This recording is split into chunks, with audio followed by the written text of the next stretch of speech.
I know we have been into our high adrenaline above ice sports lately, and today is no exception because we will be covering the crazy and wild world of curling.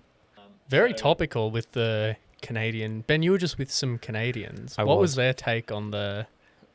We Very un-Canadian to be swearing like that, I would think.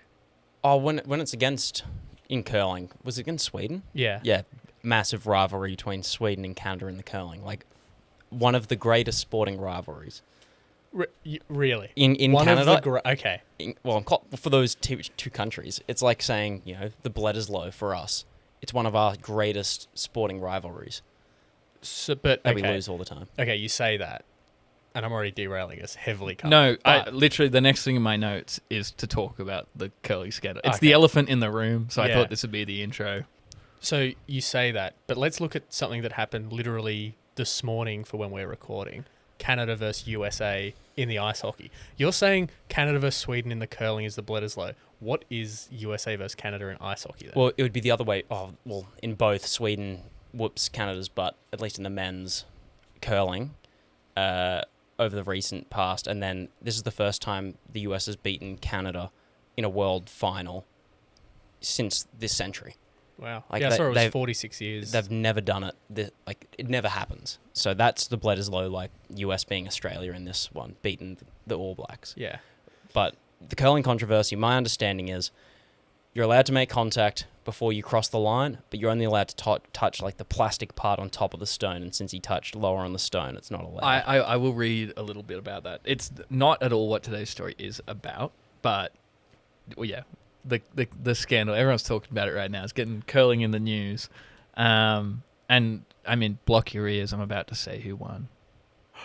Okay, Canada won. What? They won gold. Boo. Yeah, you can unblock your ears now. Everyone had their ears blocked. Hopefully, you're listening with someone that can tell you that. But yes, what if I told you this isn't the first crazy scandal in the curling world? There's a far greater, crazier scandal to rock the sport of curling.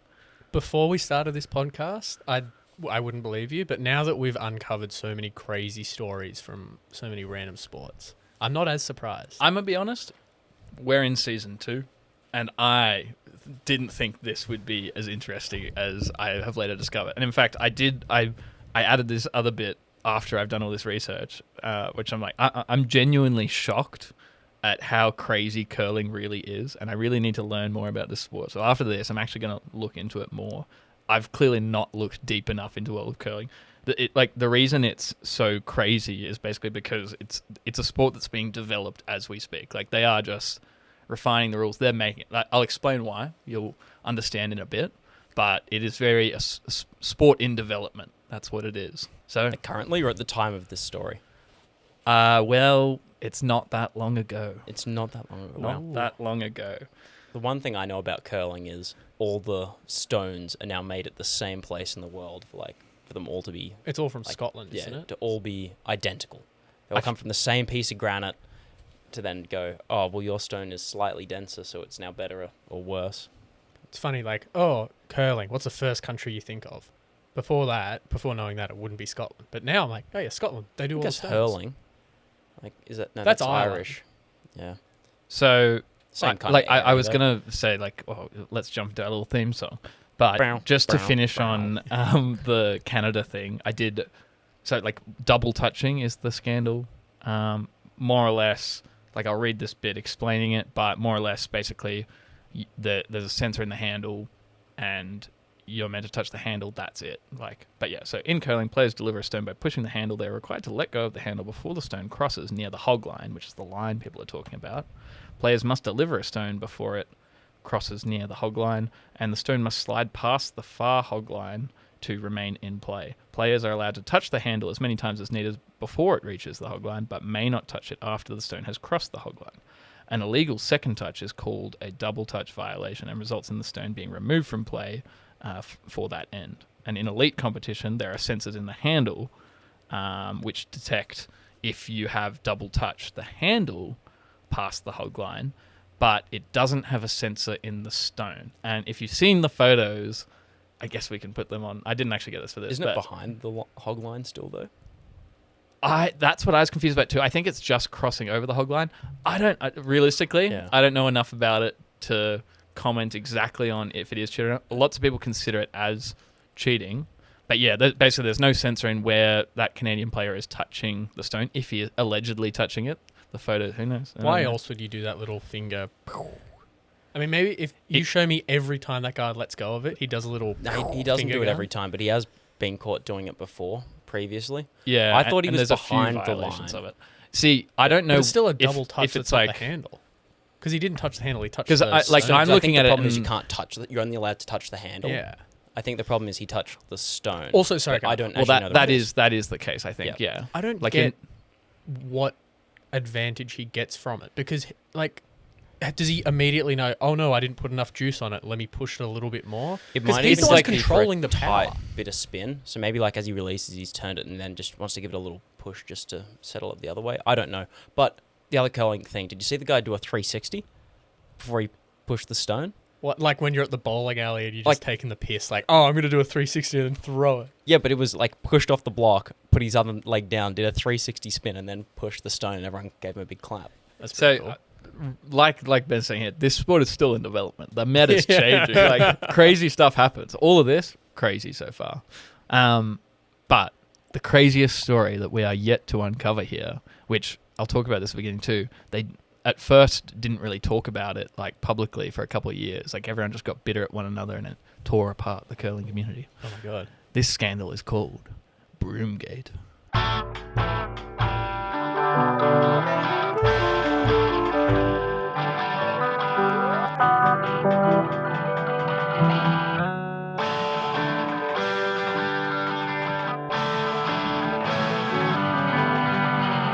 Hello and welcome to the wild world of sport, the podcast where three friends sit down, crack a couple beers, and go on a journey to try and find the wildest story from the world of sport.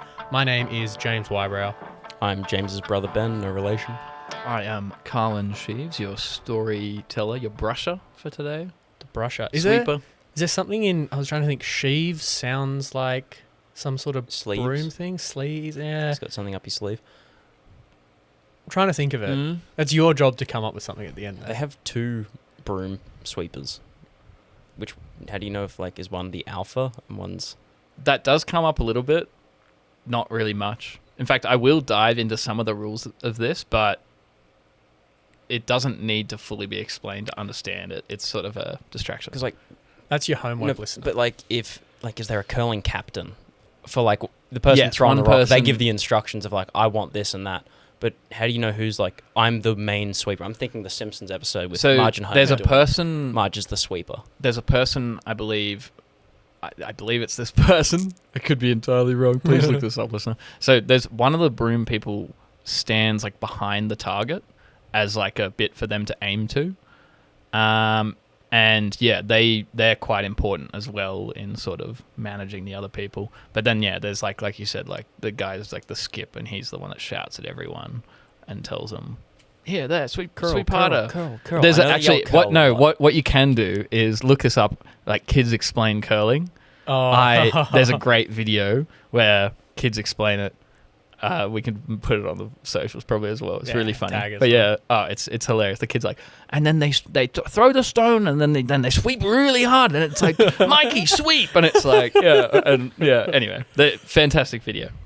So you can watch that. You can learn all about the rules. Speaking of fantastic place to go and get a couple beers, like we've done today, is to All My Friends Bar in Cook. Not just beers, but pizzas, chicken. What are they? Popcorn chicken? Are they allowed to call it that? Yes, I think it's the Yeah. style of chicken rather than... Yeah. I don't Okay. think it's trademarked. It's like by a anyone. burger patty. You can't just go, oh, we use 2 burger patties on the Big Mac. Do you know If what say, is call your burger Big trademarked? Mac. Poplars. Poplars. Isn't it like, what's it? Futurama. Something Joe's or whatever. Fishy Joe's. Fishy Joe's. Fishy Yeah. Joe's, There's yeah. some on Poplars from. Well, to All My Friends, they will not be little babies from Omicron Persei. They will be delicious chicken. The pizza's fantastic. The beer's cold. Make sure you go there and check them out. And make sure you follow their socials to keep up with them. Follow our socials to keep up with us. What are ours called, Ben? Wild World of Sport pod. Mm-hmm. Add that Sports little pod. bit. Yeah. And if you're on Instagram seeing some reels, make sure you like, make sure you follow. Same thing on TikTok. And check us out on YouTube. All these videos, I'll wave to you if you're on YouTube right now. Posted there. You can watch the whole thing. Little shorts as well. Bit of everything. I don't know if this is insulting to the curling community, but I'm just imagining like at the bar, grabbing your beer, sliding it down the bar and catching it. Is that shuffleboard probably closer than curling? That's probably shuffleboard because there's no one stopping on the other end. Or bowls. Or bocce. I am sitting in the middle of the bar brushing with my hands, though. Trying to get all the grit so it just stops at you. And also, the other thing curling that I learned just watching is that old guy who's like skating backwards, putting the little bits of like ice shards on top. Yeah. That The was guy pretty going cool. like... With this like leaf blower I kind like of thing how with the ice.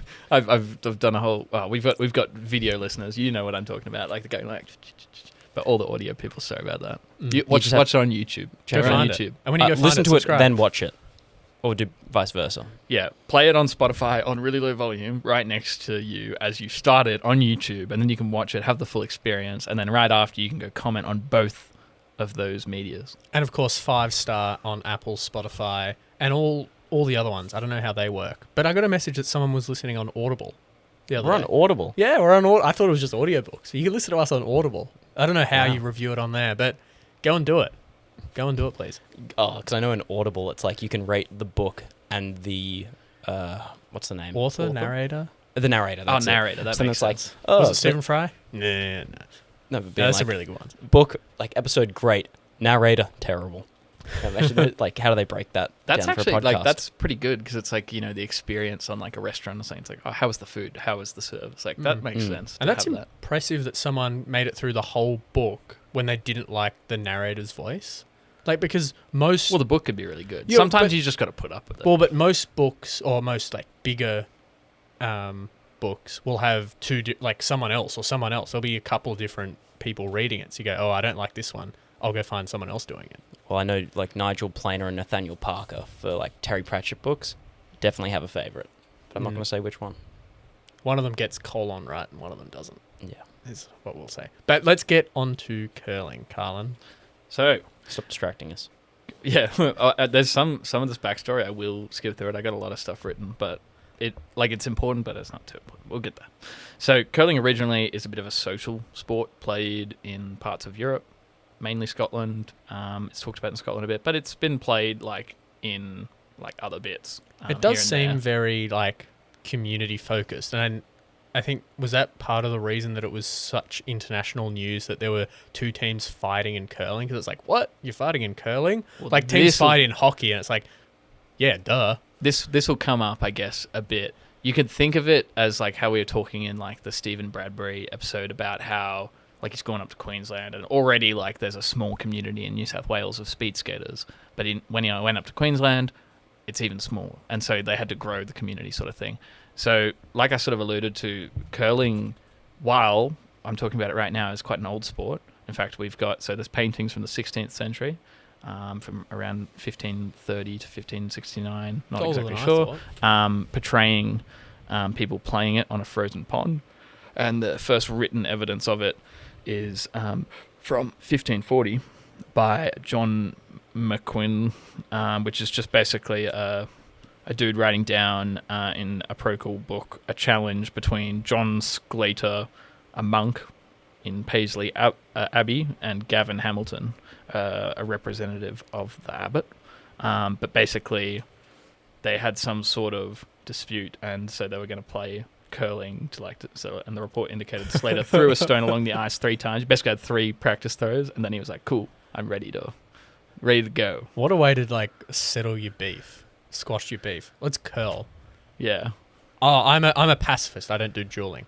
Let's curl for it. But yes, so because of this, it's an old sport that a lot of people, like monks and stuff, are playing it in abbeys and whatnot. But it wasn't until later, which we'll get to, that it developed into the sport that it is today. So the community is quite small and tight-knit. So it's a small community compared to traditional sports, I suppose, which have much larger global followings. Plus, you'll see some of the countries and how it came about. Like, it's a very European, Scottish-centered thing, but okay, I'll jump into a little bit. It'll make a bit more sense. I read an article about like curling community in Australia, because of Winter Olympics, this sort of stuff goes off, and they started it by talking about the discussion. Like said every Australian man. I'm sure women have this discussion as well, but I'm a man. So every Australian man at one point goes, I want to go to the Olympics. What sport can I go to the Olympics for? And summer is handball. Oh, I'll just play. Who plays handball? Oh, I can be good at handball. Oh, I'd do break dancing. I could be better than break. But then the Winter Olympics one was Bobsled. curling. I'd do bobsled. I keep seeing things of like I Bobsled's always scary. wanted to make the Olympics, and it took 8 months of training, and now I'm going to the Olympics. Yeah, with but bobsledding. they're people that are already like athletes. Like Yeah. curling. You're saying we're not already athletes?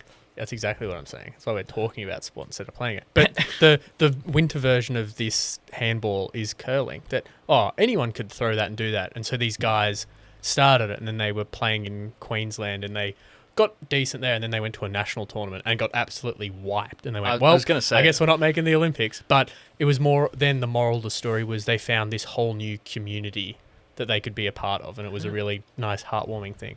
And so the moral of the story is, Olympians are really good. Like, you can't just do it. It comes up a little bit, but like this is actually a really tricky sport, and that does play into some of the scandal, I guess, on like how it should be played. And what plays into it too is how it's slowly becoming more and more of a sport that's regulated. But we shall get there. So the important thing to know at this time, back in like the 16th century, it's like curling rules were loose, irregular. Like the brooms that they used were like random old brooms and stuff, and the stones were just stones they picked up from the river, and they're just like, cool, this stone's this is good. Let's use this and these brooms. That's a fun game. And at this point, they still played on ice. They still played on ice.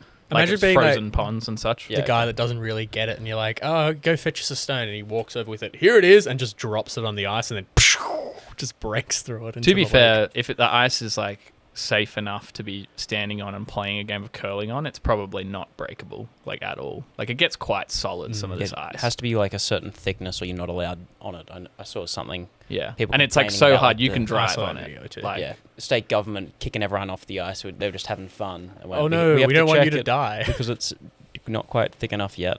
yeah. There is like stuff to this. So I'm sure they were walking on ice. So it's pretty safe. Funny though. At this time as well, which you could say maybe is shuttle foreshadowing to the rest of the thing, as well as now, sort of.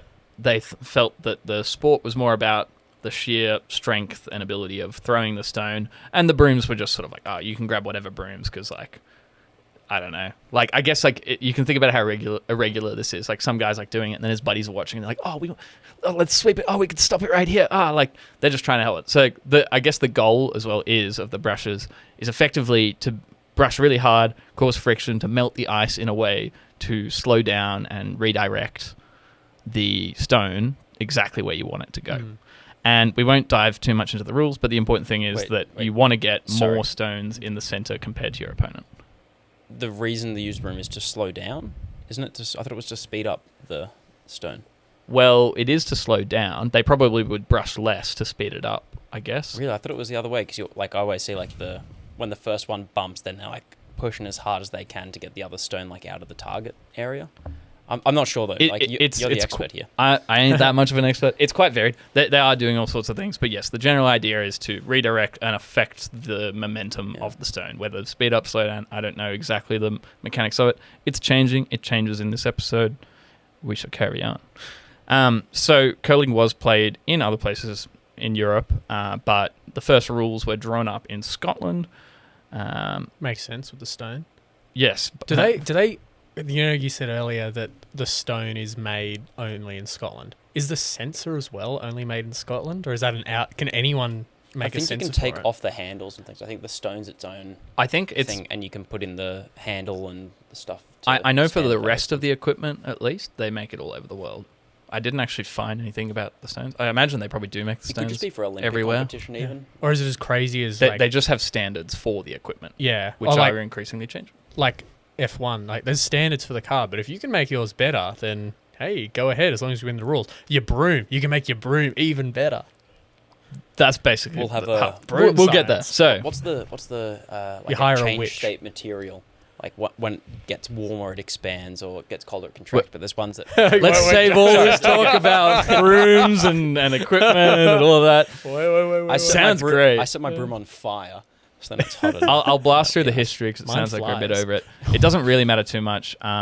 There's the Grand Caledonian Curling Club, which was formed in 1838, became the sport's governing body. 4 years later, Queen Victoria came and watched it.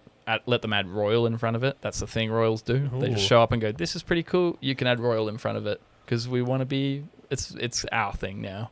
Well, as Australians, do you- if the English monarchy wants to come on and call us the royal wildest sport, as long as it's not Andrew. I was just about to say, I'm sure yeah. you could probably get Andrew. He's not but- allowed. He's not yeah, allowed. He's not He official doesn't anymore. have any titles. Do you lose the royal thing when the royal dies? I I think it's Do you forever. have to, I don't- forever. like that would See, make that's sense. Well, That's- because I like don't think it Royal should be Canberra forever. Golf Club, they didn't change when Queen Elizabeth passed away. But would then, I think a King royal Charles can then revoke can it. go, yeah, we're getting rid of that now. I hate golf, so no royal. I feel like Why he could. would he though? But Why what, would he? what if also though, I was recently on holiday, as you know, and they had Check out his tan at our YouTube channel, Wild Well, Wild Sport Pod. He would. I've just interrupted, but he would get rid of the title of royal if the golf club was embroiled in a Jeffrey Epstein style pedophile scandal. Yes. That probably would happen. So we know it's possible. But I'm saying like if you had your own royalty, and then Hawaii had their own royal family, and they still have descendants, but they have zero power, zero say because they're now part of the United States. Do you then just go, no, you can't name it that? 'Cause Well, this is your Royal Hawaiian Fire Service. I Yeah, guess it's not royal history anymore. was written by the victors, But then- Benjamin. but- and but in this the case, then British royal family can I'm- name whatever okay, British controlled places royal that they like. But I'm saying now they're like the empire's kind of finished. Like the British Empire's kind of really done. It'll come back as the First Order though. So then if we just go, yeah, we're not doing that anymore, what are they going to do about it? That is indeed the question. But Today's episode, we're talking about the Oz Republic movement.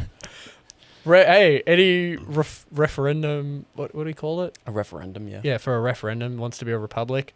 Hit Wild Wild Sport up for some. Royal You know? Wild World of Sport pod. Yeah. That really puts us on a side, doesn't it? Why don't we just start calling ourselves Royal Wild World of Sport and see what Let's see. happens? Yeah, let's see what they do. I'm sure. Oh, Like a hard. I want them. I want them to style. like contact there's us. an Australian that's now in like the Danish or like the Swedish royal family. Yeah. Can we reach out to her and say, do you want to just decree that we can be the royal? That's our backup. Yeah. We'll contact her. Hopefully, she answers. We start doing it, and it's like ask for forgiveness, not permission, sort of thing. I want to get a letter from like Westminster. But or they're whatever. also very on like doing things through the proper channels to then go, if you have been without proper authority being calling yourself the royal something, I doubt they'll give you We the can ask the title. princess to predate it. Mm. Be like, can you give us predated permission to call our podcast this? And What's she'll the give point of us being a the princess if royal you don't blessing. have that power? We can fast forward the history past the royal bit to the 19th century. So in the 1800s, they did have international curling events that were staged in Europe and North America. But it wasn't in the Olympics until the Olympic Winter Games in 1924 in Chamonix, France. I got that perfectly right, I'm sure. Your friend's pronunciation's been flawless on this. Thank podcast. you, or should I say merci? Oh, Canadian listeners, you know too, maybe. No, I know if the you're from French, Quebec. the French Canadians and Queb- the French speak a Quebecois completely different language. Listeners. I mean, they can comment on my pronunciation. They'd be like, yeah. Anyway, that's another point. So it does appear in the Winter Olympics in 1924, but it doesn't pop back again until 1932, and it's as a demonstration sport. So it kind of has this thing where it comes in and out of the Olympics, and that's sort of because they required they needed an international federation effectively of curlers to be able to compete at the Olympics. Like there's a rule for to apply for Olympic medal status, so something that you can compete at the Olympics and get a medal for. Like you need enough countries that are good enough to be able to compete, so it's not just a farce. I guess so. Like if it's just one country playing a sport, like it can be a demonstration sport and it can be played at the Olympics as like a bit of a, oh, look at this. But you can't win a medal for it because there's no international federation, not enough players exist globally like, for that to work. Ski dancing or whatever it was. Where you literally danced on skis. People would do like cartwheels and stuff and like dance while skiing downhill, and that was a demonstration. I mean, if they had a breakdancing, I think it was 90 for the most part is quite impressive. Sorry, Ray Gunn, you weren't impressed. Not sorry, Ray Gunn. That was awful. Embarrassed the whole country. Yeah. So they do have a meeting in Edinburgh in 1957 to basically talk about making an international body, but they don't really get there until 2 years later in 1959, where Scotland and Canada reach a major milestone by launching the Scotch Cup series between their national men's curling champions. When they even then still they didn't have an international federation. It's just like a sort of Champions League sort of thing of like, cool, the winners in Scotland and the winners in Canada converse each other for this like next big winners thing. But that was an important step in it. Then in other countries, like we started getting interested in 1961 from the United States, Sweden in 1962, Norway and Switzerland in 64, France in 66, Germany in 67 also joined the Scotch Cup. And the 1959 to 1967 results are now considered in the curling history of the men's world championship records. Who was the first winner? And also, is there a curling movie? Ooh. Do you know if there is a movie about curling? It sounds like There should be. I don't know if because he's it's a past fascinating story. but it definitely sounds like something Will Ferrell would have done in his heyday. Like he did Blades of Glory, and that was a big hit. And then he recently did another. The Barbie movie. No, well, yeah, he was in the Barbie movie, but it was a Eurovision movie, and I remember that being up in. Yeah, it was Canada. Won the first one in 1959. Go Canada. So- They defeated Scotland. Maybe we could turn this into a curling movie. I mean, once we've got Royal Wild World of Sport, we've what's the next step? Make a movie. The Royal Curling. Well, I mean, and I guess I'll bring this up now. A guy makes a whole podcast about it. 3 guys are making a whole podcast about it right now. Yeah, it's true. Anyway, yeah. So they start getting together. I'll fast forward a bit. In 1990, they start creating an international federation basically with these teams as like the Scotch Cup stuff grows. And in 1990, this federation gets changed to the World Curling Federation, the WCF. So they'll come up a bit in the future now. That's in 1990. So this is a sport that's been being played, for hundreds of years already. And now in 1990, it's getting a world foundation, which isn't too crazy in the grand scheme of things, I suppose, because I guess that's when things are growing and all sorts of niche sports are getting added into the Olympics. But yeah, curling was a demonstration sport in 1988 and in 1992. That was 1992 is the Albertville one that comes up in the Stephen Bradbury episode. But yeah, it was still a demonstration sport. It wasn't until 1998 when it goes to the Nagano Winter Olympics where it would actually be added back into the Olympics as a proper sport you can win a medal for. And that's where it stayed. So, long story short, as of the 2000s, this has only grown as well. Money started flowing into it. It has been a sport ever since, and now it's getting quite serious. I've got some pictures just to keep you guys entertained. Don't worry, I know you love pictures. So this is the brooms that we use now in curling. It looks like this. You've probably seen it before. You can find this picture at Wild World of Sport and Royal Wild World of Sport. It looks tasty. And for anyone asking, each episode when it comes out will be pinned at the top of the TikTok and Instagram pages. You can find it there. Also, there will be the still photos with the Wild World of Sport logo and a nice little background and stuff. All the pictures swipe through. You can find them there because there's a fair bit of other content going on there too. Lots of entertaining content. Simpsons memes. Yeah. If you're into that. And Which you other should be. cool reels. James bowling, which is awful. Yeah. Okay. The point of the brooms is to finally adjust the trajectory of the stone, like we were talking about before. And also, like we talked about a bit, the main effort is kind of considered to be on the throw of the stone. It's a sport about throwing the stone, not about like the brushing after. But the brushing is part of it. Anyway. It's like one of those things where you can't have the perfect throw from the let go, but you can make sure you don't have the perfect throw from it. Like, you can't win it in the first minute, but you sure as shit can lose it in the first minute. Okay, some of this will make a bit more sense. I'll just explain a tiny bit more, and then it's like if it's on flat ice, you can't really add curl to it. So I imagine it's then like brushing on one side of the stone to try get it to, like, same with like a cricket ball. You smooth one side of it for the airflow over it to then cause it to swing. If you think about it this way too, it's like our controversy is going to begin in 2014. It's only gotten into the Olympics properly around 2000, and it started gaining traction, popularity, lots of money's coming into it. People are starting to get really competitive in it. 14 years, well, it's 98 Olympics it's there, so like 16 years later, 2014, people are starting to do, which this is a whole episode in itself, but it's a little bit like the Speedo thing in swimming. How they did the stuff with the swimsuits. Or the shark suits in swimming. Yeah. We'll You're just too good. But it costs too much money. We can ignore that. Who knows? Maybe someone wants to tell a whole story about that.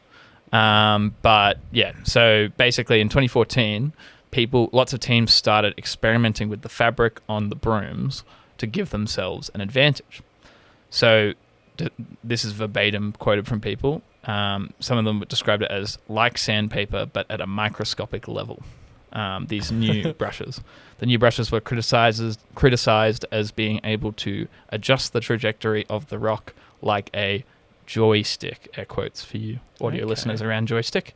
At this stage in the sport, the brush covers weren't standardized. So, or very loosely standardized. I guess like it's still like a cover on a thing. But I couldn't make a shovel where I'm just digging a little hole for it to go into. That's probably perfect. maximum length, width. Yeah. The broom knows too much. Put it in witness protection. Kind of like how, like, if you're like, this is like a thing for professional runners, like long distance runners and stuff. Like they'll change to like shoes that are like banned in competition and stuff. And that's like, you don't like at the professional level. This stuff is so important that, you know, it makes the difference and people notice. So around 2014, even like doping.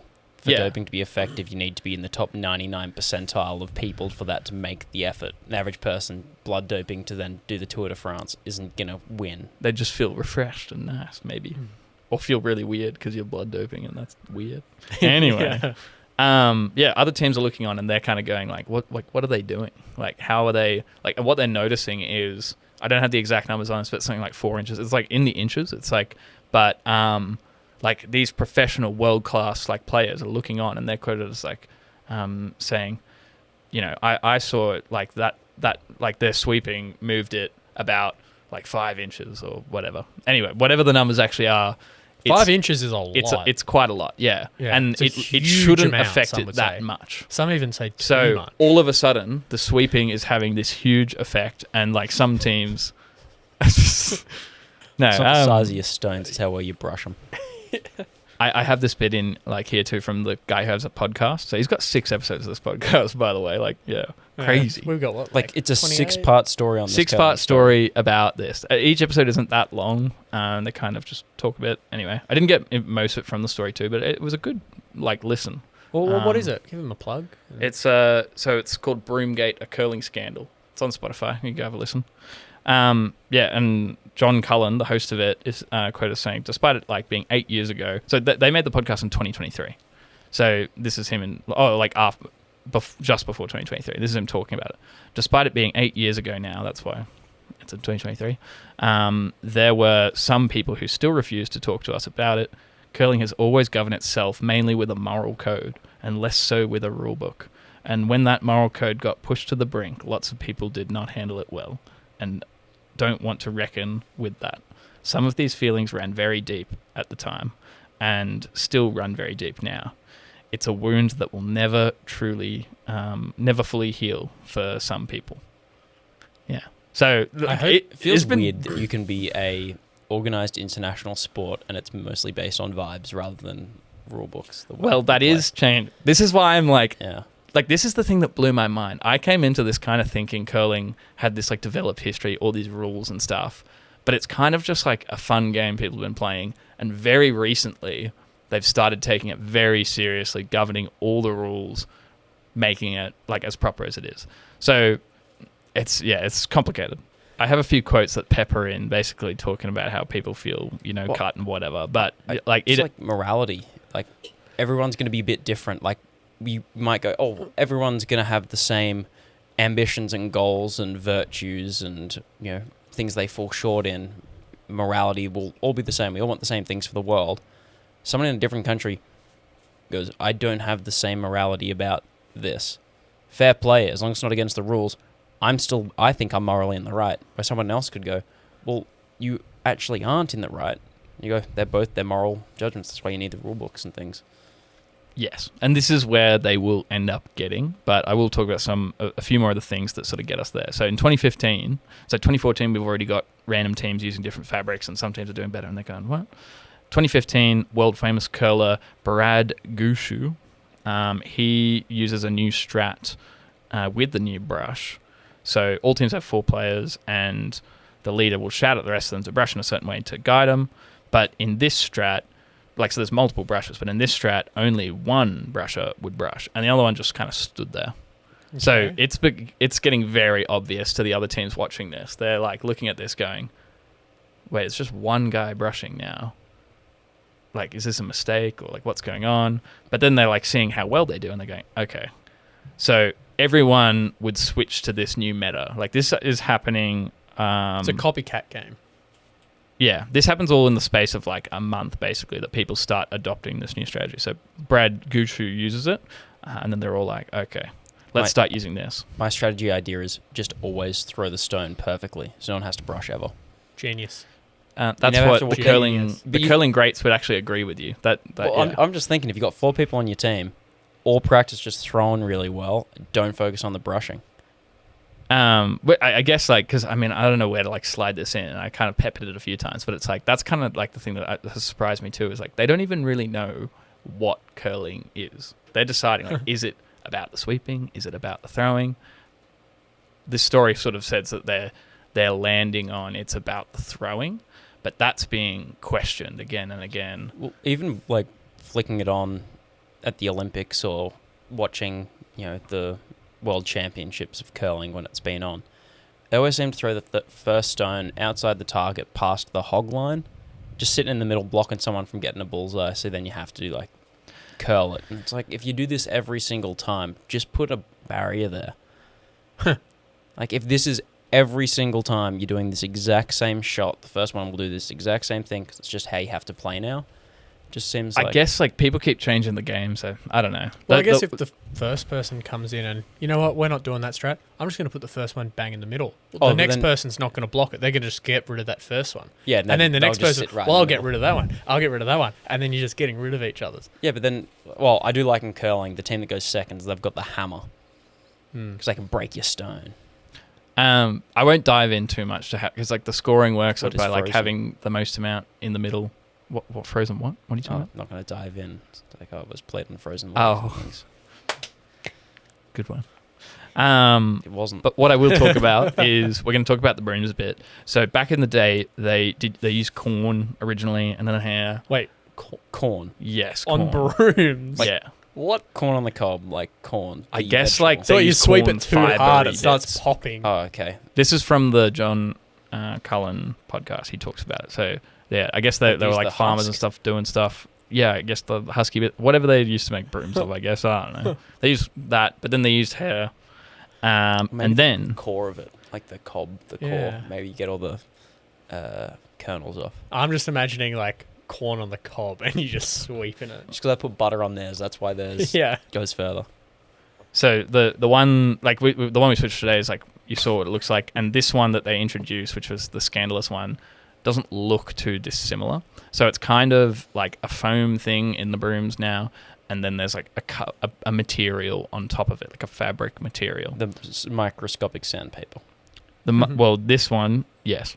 So the broom that was introduced was called the Hardline Ice Plus cover. It's a good name. Yeah. It was made by a specific company in Canada, I believe, or maybe it's America. It doesn't really matter too much. This is the one that was compared to a sandpaper.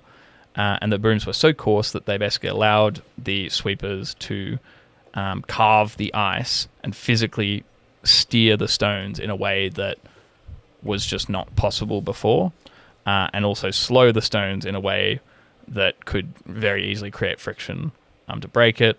And essentially people didn't like this because they thought, the elites sort of thought, well, you know, if you can just fix everything with like having a fancy broom, what does it matter how badly or well you throw it? Well, it feels like if you can brush so hard that you're changing the profile of the ice in like, you know, putting hills or divots into the ice, you need the Zamboni out. Like, Yeah. you know, if you're causing a structural change, it's like in football, you can't just dig up at the penalty spot Yeah. to Or then do that. to go to Bill Fong's story, the bowling lanes, how they're oiled differently and the pattern will change over time. If everyone's hitting the same line and you're all brushing it, you're going to, you know, move away the ice and there's going to be a slight little road for it to almost go down. Okay, you bring out your special ball that picks up all the oil in just one specific spot, and then no one else can play on that area. So these new brooms. So that's kind of like the Simpsons episode where Marge brushes so hard that it gets the stone starting again. Like, you can do that much. I guess, terraforming but of if the ice. Marge did that with the sheer effort, because you got to brush really hard. That's why she does it with elbow or shoulder. Yeah, she breaks her arm Yeah. or something. They're specific curling shoes. Yeah, I see Yeah. the way they like They push off and then one foot's just skating along and then they push Oh, on the other. Yeah, I like those shoes. I think I know this, and this is because of a meme I watched, like that just came up because I guess it's like the Olympics. Glad you're doing research. I don't think they have anything on this side. I think that's just the shoe. But then on the side that's like Oh. down, it's like a little plate that they stand on, like a little thing. And then that's mostly what they're gliding on, this little Okay, plate. that's Do they cool. still have like regular and goofy stanced? Like, That's a good question. The lady that was being taught and just totally bungled it was a very funny video. She was using her left foot forward. I don't know if it matters. I guess it'd probably depend Right what hand, left hand hand. you throw the stone with. So if yeah, she's so it's probably right-handed. right hand. That's probably the regular way to do Yeah, it. and then I guess, I don't know. Well, your I foot would get in assume the way they if you let. did Or maybe it's right like hand, field left foot. hockey where you're just not allowed to play left-handed. I wonder if, like, you know, it comes in like in cricket, like, you know, you could have a left-handed bowler and all of a sudden that, you know, really changes things up and whatnot. I wonder if like that comes into curling a lot. Didn't come up when I was researching. No one mentioned anything about left or right-handed. Let But us know in the this is a comments. developing sport, you see. Yeah, so 2015, Brad Gushu uses it with his team. This is in September 2015 in international tournament in Paradise, Newfoundland. See, Ben gets his chance to correct pronunciation. We're all winning. So within weeks, basically at the next event, really, in October 2015 at Stu Sells Oakville Tankard, that's the event name, stuff boiled over to the point that the players got together on October 14th and signed an agreement about the Franken brooms, is what they called them. Over 50 elite teams, including Gushu's team, did sign on to like this whole agreement because they felt it was ruining the integrity of the sport, that all these people were using these different fabrics and everything. So this is all happening quite quickly. However, then at that stage, they didn't really make it any official rule change or anything until a bit later. So We're all agreeing not to use this, but if you open the rule book, you're not going to see the rule in there that says you can't do it. Well, I guess if you're like the top 50 elite teams, you've Yeah. probably got enough power. If someone else is trying to be there and goes, "Oh, we're going to beat you with using this broom," they go, "Yeah, but we've all agreed not to. So now you look like a bit of a scumbag." some of this stuff about the actual brooms, I'm just reading, and it's so complex. It's all about the grooves in the thing and everything. It doesn't really matter, but I guess the crazy thing is to realize how specific these things are on the broom and slight that like are causing them an advantage. Like they're doing anything to get any advantage. They're just trying this, that, anything. In fact, a really interesting thing will come up that I'll be like, this is the interesting thing.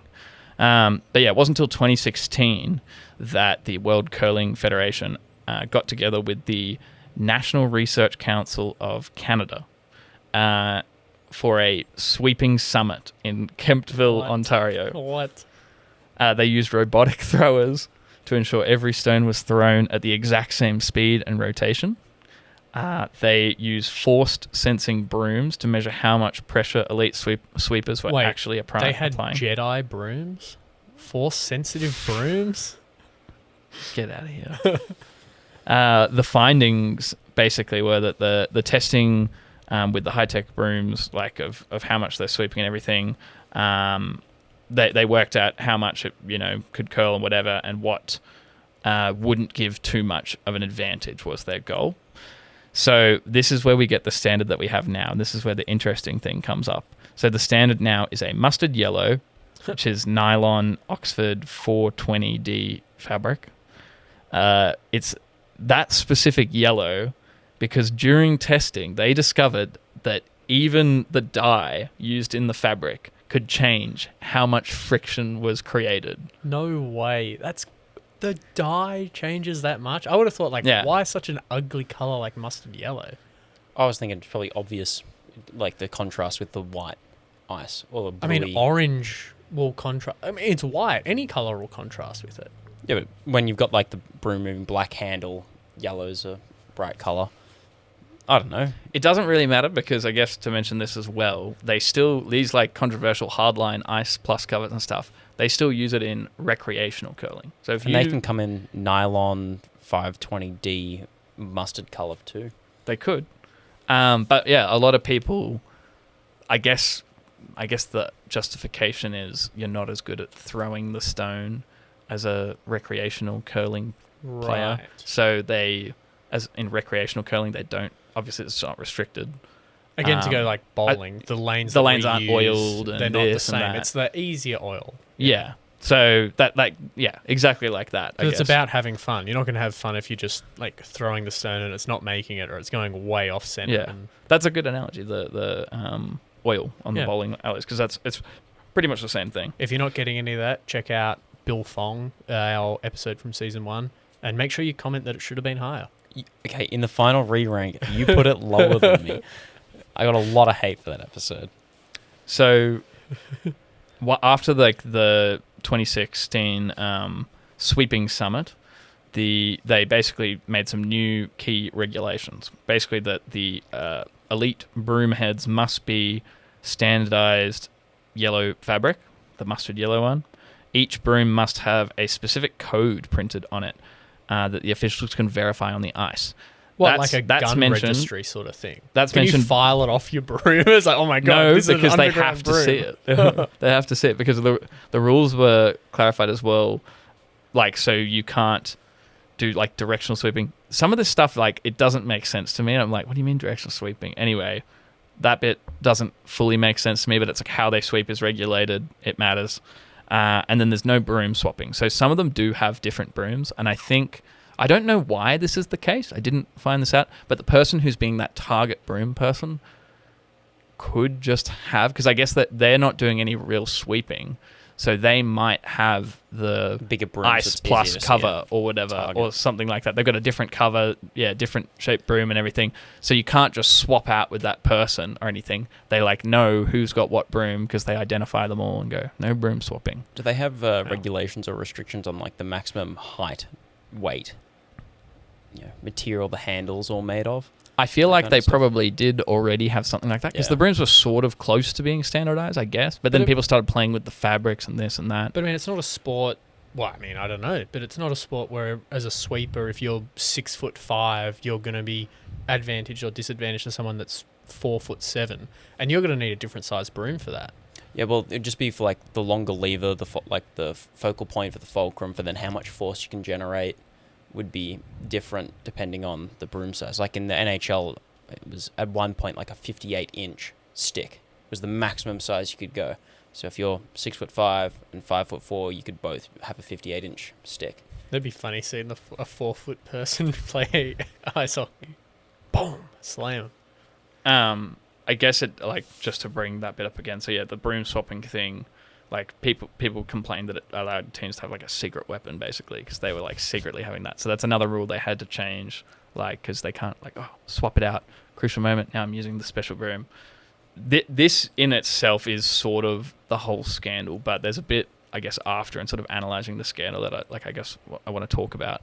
So yeah, the scandal at its core is, I guess, the curling community slowly deciding we should have rules. We should have rules. Like, what is it about the brushing? Like, is that part of the sport, or is it more about the throwing? And they're sort of settling on it's about the throwing. So the general consensus is that they should be thrown well. But to a point where we can't just make the brooms obsolete. They have to be doing something. Yes. But the crazy thing to me as well is this summit that they had with the National Research Council or whatever it was from Canada, basically like CSIRO Canada sort of thing. Not as cool as CSIRO, of course. No. They make all sorts of cool things. Not brooms. Brooms are lame. Don't need them. We've had corn brooms since what? Forever. CSIRO does cool things like track your farts and stuff like that for science. Track the pollen in your farts. Yeah. They probably do that, I bet. But yeah, like this, they still test this stuff so rigorously now that in the 2026 Winter Olympics, it's come up again. They're getting even more strict. So there was some concerns right before it about the internal foam inside of the broom. So some people had, or I believe to have, I don't know if they've caught anyone specifically on this, but it's gone around. They've swapped it out for a stiffened, like more firm foam. So the WCF right before the 2026 Winter Olympics said, effective immediately, all foams, including the Balance Plus RS with firm 2.0 foam, Goldline Impact Evader or Pursuer foam, Hardline Ice Pad with competitive foam, and Smart Broom by Curling Tools with current foam are no longer approved for play. So there's a whole lot of standardization that is going into all of this. They're updating the rules like constantly of just like, oh, no, it must be this specific amount of firmness. Like, this and that. They're doing the finest things, all because, like, people just were swapping out their brooms willy-nilly. I guess when you get to you have a sport where the equipment is the required part of the sport. Like, you go football. Okay, yeah, you can have boots that are lighter or give you more grip or have more touch to pass, to then go, okay, here's the one of two pieces of equipment that we have. And we already regulate the other one. The other one is all standardized, but this one, well, we do whatever you want. There's a bit of controversy even with like the footballs. Like, remember like the Jabalani and stuff. But that was the ball because it was made from like 3. But then the thing like also that is using that ball. Everyone uses the same ball, but like, the team brings their own thing. So I guess like, if people have problems with boots, that'd be more. It'd be like, okay, we're now allowing metal studs. Yeah. And then, oh wow, metal studs make such a difference. Or hey, the pitch in my home ground is not 4% Astro, it's 9% Astro. And that means this specific shape of my stud's better. That actually is a bit scandalous. Us versus ANU, and they've got the Willows. It's always been scandalous. I've always. Well, but think about something like baseball, like the different field dimensions. Then okay, both teams are using it on the day, but one team uses that for literally half of their game, so their players know, oh, I can hit it. If I hit it slightly like this way, I'm going to get a home run every time because the field's smaller here. Well, that every player would know that for every stadium, but then you go baseball. But one player gets to train on it and play on it all the time, and one player doesn't. We'll just go, okay, there's a minimum distance that's required for it to be a home run, and go, okay, the Green Monster, it's going to be harder to get over than Yankee Stadium, which is one of the smallest. But it's like, oh wow, Aaron Judge has tons of home runs. Yeah, well, he plays in the smallest stadium every year. But then, like in baseball though, I think it's Louisiana or Missouri. Like the mud they use on the balls is like one family that does it, and it's from the same spot, just like secret location. But every single baseball for the league, I don't want to know where the mud goes. Gets mudded by that same family. They are the only ones that mud every ball. They're mudding all over it. I bet. I bet they're mudding right in the toilet as well. What's with the toilet humor today? It wasn't toilet humor, but I'm like, I don't know. It's just that you're saying it's coming from one specific family. Yeah, it's like they've got a secret location for mud. Yeah, it's like a river or something. That's all I can think. I bet there's a river flowing of it. Anyway, I guess with like talking about like football and stuff, like that's the thing that blows my mind on this too. We have like, scientific bodies that do test things about fields and this and that and everything.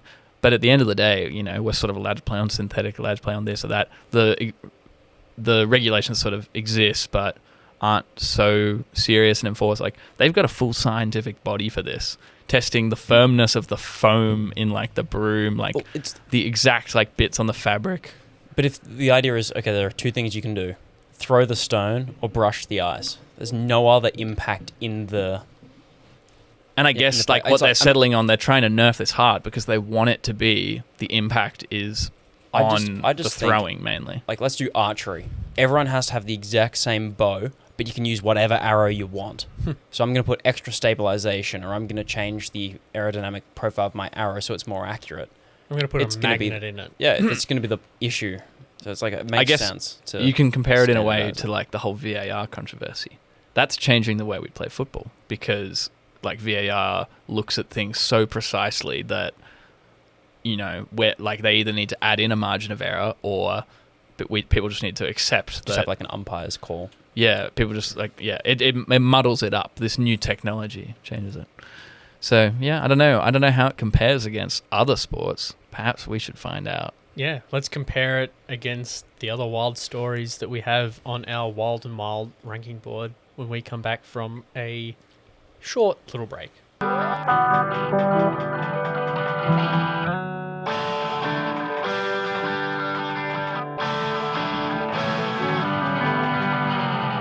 Welcome back to Wild World Sport. If this is your first time listening to the show, where have you been?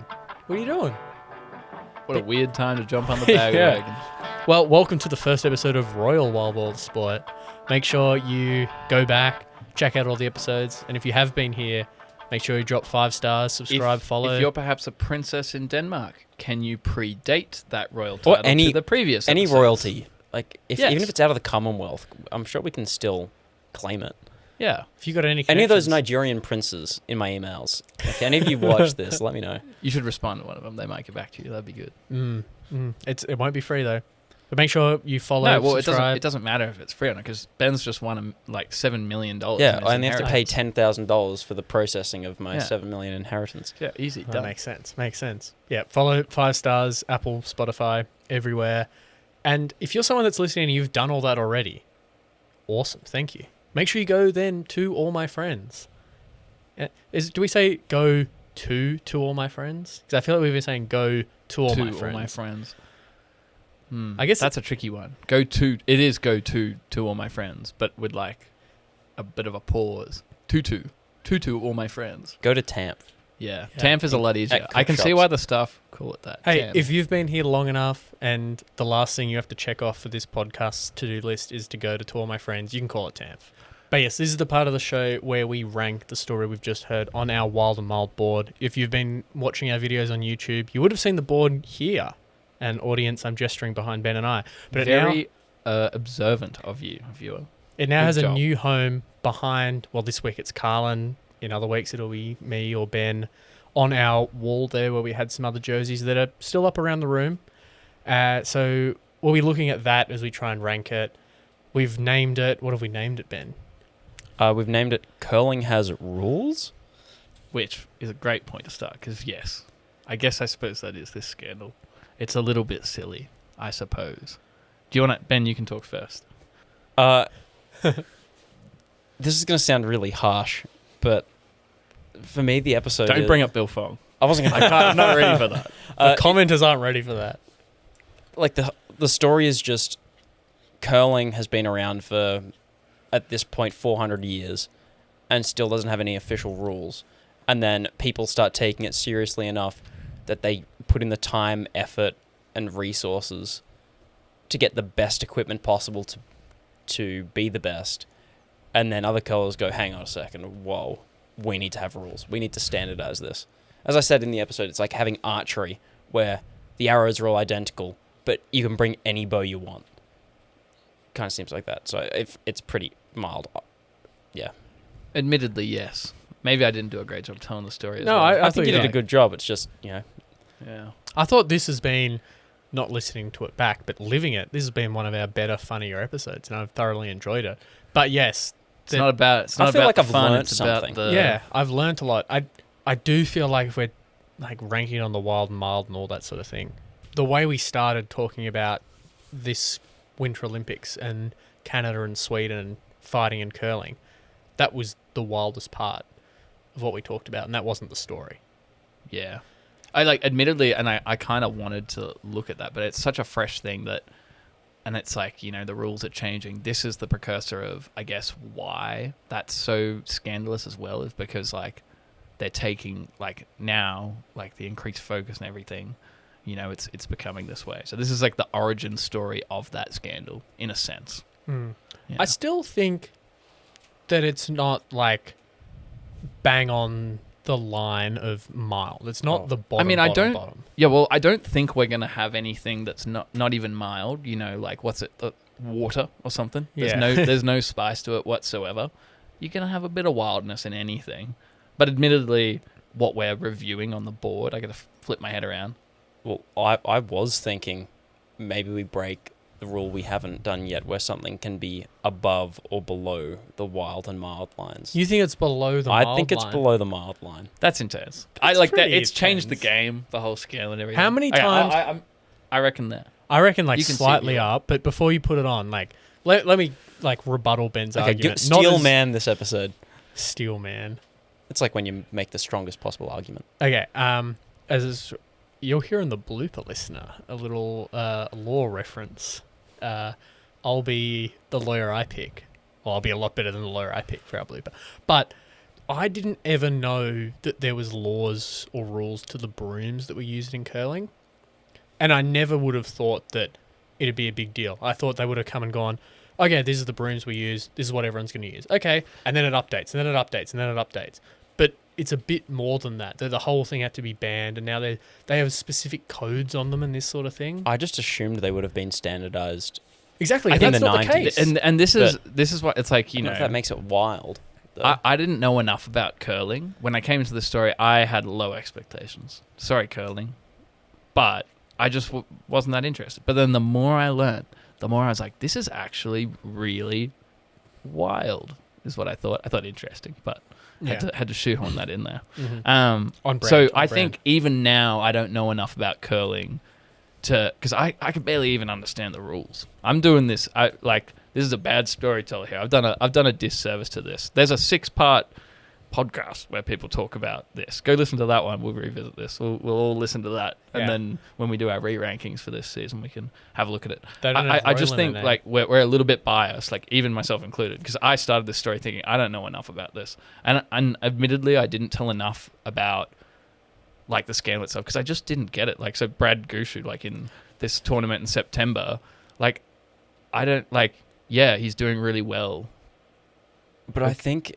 I don't know enough about you're researching the scandal and you're like, I don't even understand what the real issue is here. If I the controversy understand what the issue is. It's too focused on broom than stone, and that's why they need to standardize it because they don't like how broom focused it's become. It's like if I understood what the brushes were doing more.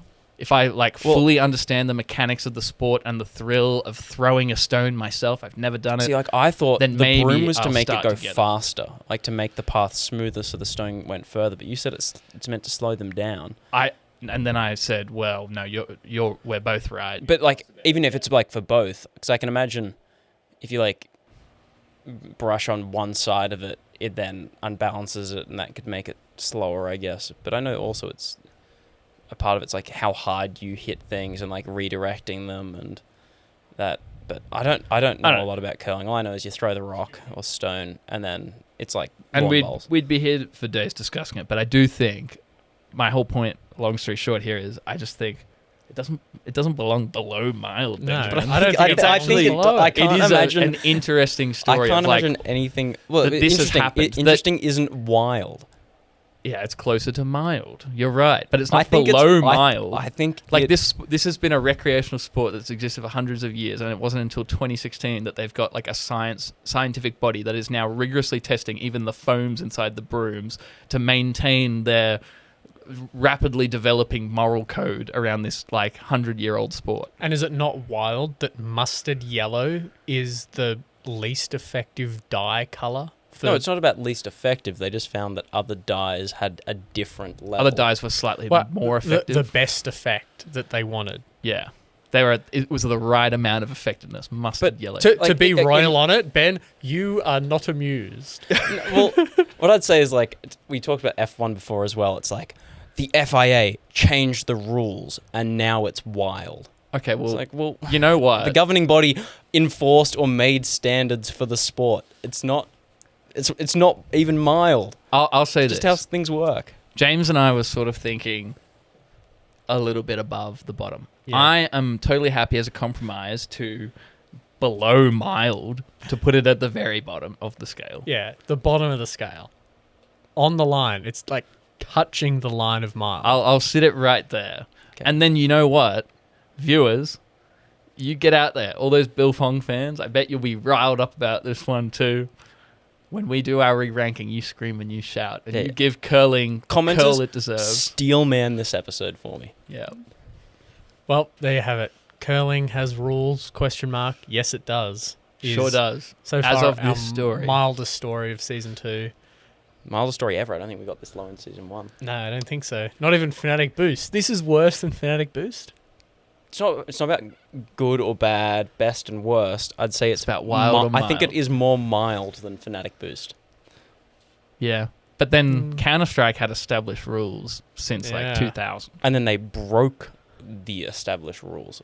Yes. It wasn't against the rules to have a different broom at the time. All they did is said at certain competitions at a high enough level, Yeah. we're going to enforce standards. Admittedly, it actually is pretty similar because it's like if you think about it, why can't 3 guys jump on top of their head? Yeah. Yeah. Like, and, No one and else look had over thought everything. of it. They just decided that, no, because we don't want it as part of the game. Yeah. Like 'Cause then what's the was skill in you're it was shooting? in because partly like this is telling the whole other story now. Fnatic brings needs more credit. It was like a pixel glitch thing. So he was standing on 1 pixel, like one of the people on the bottom. So technically, it's like it's exploiting an unrealistic bug in the game as to how the bottom person like stacks up. To be fair, it is pretty unrealistic for one soldier to jump on another soldier's shoulders and then another soldier to then get on top of the next. But then, like, you know, they do like you can throw your guns and stuff in the game to like pass it to a team member, and like some people will like go and like they'll swap to their secondary, throw like their Glock out to pretend it's a flash, and then go around the corner and like shoot them. And someone might go, "Oh, it's a flash," and turn it. Like, oh, it's just part of the game. Like, you know, it ain't that bad. Anyway, I think this is all it's apples and oranges.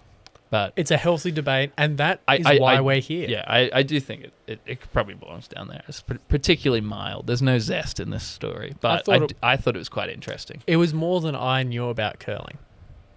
I'll say that. And you know what, listener? Now you can go listen to Broomgate. Heaps of, what's it called? Voice cracks. Voice cracks in this episode today. Apologies, James. You're going to muddle through them. Broomgate. Broomgate? Don't say Broomgate. That was the best. It's a cursed word. What a way to end it. Broomgate? Okay, I was Broomgate. Broomgate. Broomgate. If I say it 5 times fast. Broomgate. Broomgate. No, Let the Broomgate, a brooms curling hit the scandal. gate. Listen Let to the that. brooms I'm sure hit they'll the do a gate. better job than me. The fact that it's I don't know. the fact that it's even called a gate, like Watergate, Broomgate, as a scandal, it shouldn't be allowed. I'm sorry, There's a minimum level. yeah, there's a minimum level of scandal that's required to call something something gate. I think Making standard rules and equipment specifications is not a scandal. the name gate is applied by people that aren't it's like ironically applied. How by is there a outside 6 observers. episodes podcast series about this? Well, I think that's the perfect way to end our 1 episode podcast on this that we've taken probably way too far. If, again, this is your first episode, make sure you like and you follow and you subscribe everywhere that you can. Where are those places, Carlin? Because Ben is going to lose it if I throw it back to him. Oh, there are places to look at our things like Instagram. Oh, are we talking about the socials? Or are we talking about The listening? social, all of them. Well, we've discovered we're on Audible now. Yeah. So you can go listen on Audible. Yeah, what do you look at for us up on Audible? What's that Wild like? World of Sport. What you should listen on is YouTube, though. There's a video you can see. You can see No, us in you shouldn't listen all on that. YouTube. You should sync up the Spotify, Audible, or Apple Podcast audio with Yes. the YouTube video. That is true. And then you can... it must be all edited that way.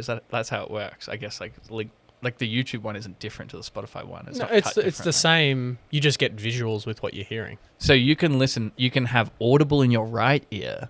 You can have Yeah. Spotify in your left ear. Apple Music.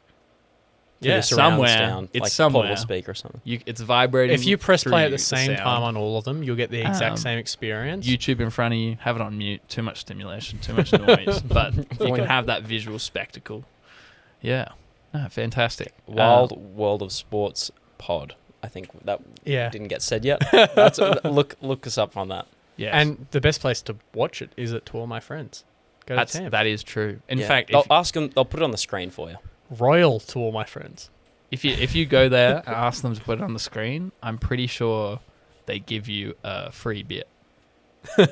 That's me shaking my head for the people listening, But thank you, wherever you are, for doing all those things, helping us grow. But the best way that you can help us grow is to tell your family, tell your friends, get them to start enjoying this pod. And don't be that person that's like, oh, I got this really cool fact about curling, and you don't tell them where you got it. You got it from us. Come on. You didn't know any of this. Be most real. You didn't know reputable it. source knows Yeah. all the rules of curling. This guy. I've been James Wyrow. I've been James's brother Ben. No relation. I've been curling sheaves. Ooh. Too Easy. that one. Layup. It was Lay up pretty that one. easy. I mean, it fits with where we rank the story. Yeah. Low effort. Low effort. Don't hate it, though. Don't Not hate low it. effort, the sport, though. Curling is fantastic. Thanks, Mhm. guys, for a wonderful story. Thank you for listening. We'll catch you next week. See ya. Bye. Bye.